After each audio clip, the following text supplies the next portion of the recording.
is more stiffer and there is no stylet. Earlier there used to be a stylet and this delivery catheter was more flexible and the stylet was to give it more firmness while putting in the balloon. So we'll be putting in the balloon. Before putting in the balloon, we have to lubricate the balloon well so that there is no difficulty in passing through the cricopharyngeal area. So I'll just get the jelly. Yeah, Prasanna, this is Amit. Yes, sir. Yes, sir. Yeah. So my question to you is, there are various types of balloons now in the market. So, which is the balloon which you think we should prefer? Any idea? Or better? First, I'll be honest. I've been given this case, so I'm working on the Orbera.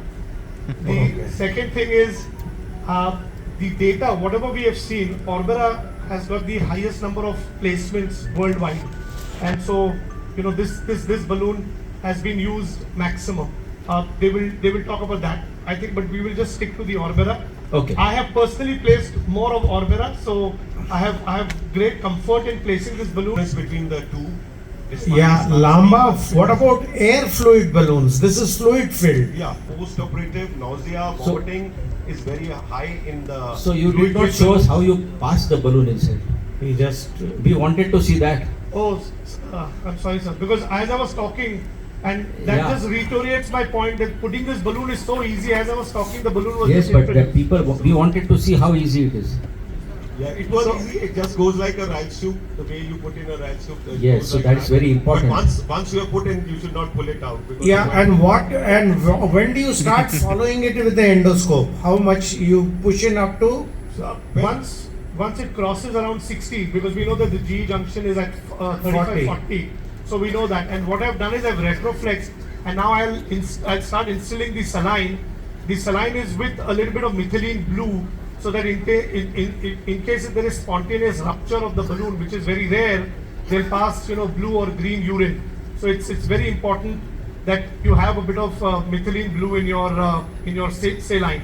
Now what we'll do is Srinivas here is going to just start putting in the saline. Go ahead, please. So Prasanna, before you passed the balloon, you took out the scope, right? Yes, sir. Or by the side of the scope you passed the No, balloon? you have to pull out the scope and then you put in the balloon and then later on you can. Then you passed the use scope and did a U-turn. Yeah. Yes. When you are filling in the fluid, we generally prefer not to use any pressure pump because that is not so much recommended by the manufacturers and it might damage the wall. So I never use a pressure pump to it. You take few minutes extra, but you keep doing it with a syringe. And third, if we can focus, if you see what Srinivas is doing, he's keeping the outer this catheter in a very slack way. You see, sometimes if you make it very tense, you are away from that, you might accidentally pull off the way. So this is a very important precaution which one has to be careful about. Sometimes because of space or such consideration, if the assistant is And how too many far away how and many needs cc's attention. you are going to fill inside? How So many ml? the average which patients tolerate is between 500 to 520 cc. Because more than that, then the discomfort index is very high. Nausea, vomiting also tendency becomes very high. Just now we have placed around 250. This is 250. Yeah, what is the difference between this 365 and the standard Orbera that we are used So to? there are two differences there. One is that the standard Orbera is for 6 months. So Okay. here the 365 means basically it's for 365 days. Yeah, but when you put for a year, they've improved. Is there little a bit of the distinguishing difference in the construction? There is. There is. There yes. is. As I mentioned, that this delivery catheter is more stiffer, and if you Yes. see, the There's ease no of slip. putting the fluid is very, very good. There is no hindrance in putting the fluid. The earlier balloon which was there, we used to have a bit of resistance, but now that resistance is gone. So the ease of delivery of the saline is very easy now with this design and with this balloon.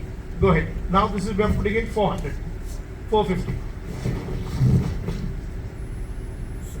The importance of why we retroflex is if you see I'm moving my scope.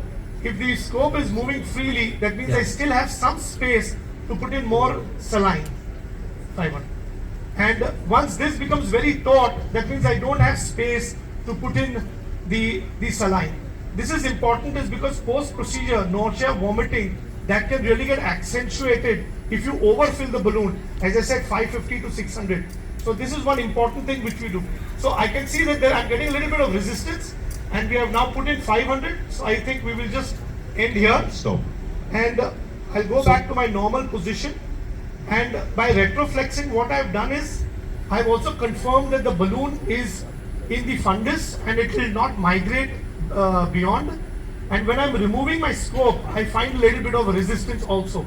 Now the important part here is if you see that there is a connection between the delivery catheter and the balloon.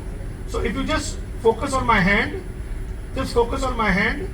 So what I'm going to do is I'm just going to give it a little tug. When I give a little tug, the balloon gets separated and the delivery catheter is completely out. And this is again a modified design. So the tug which you require is much less than what which was there in the earlier balloon. So I think this is it. It has been placed beautifully. This is methylene blue. I call it the constellation of stars because it looks really done with the procedure. Thank you. Very nice demonstration.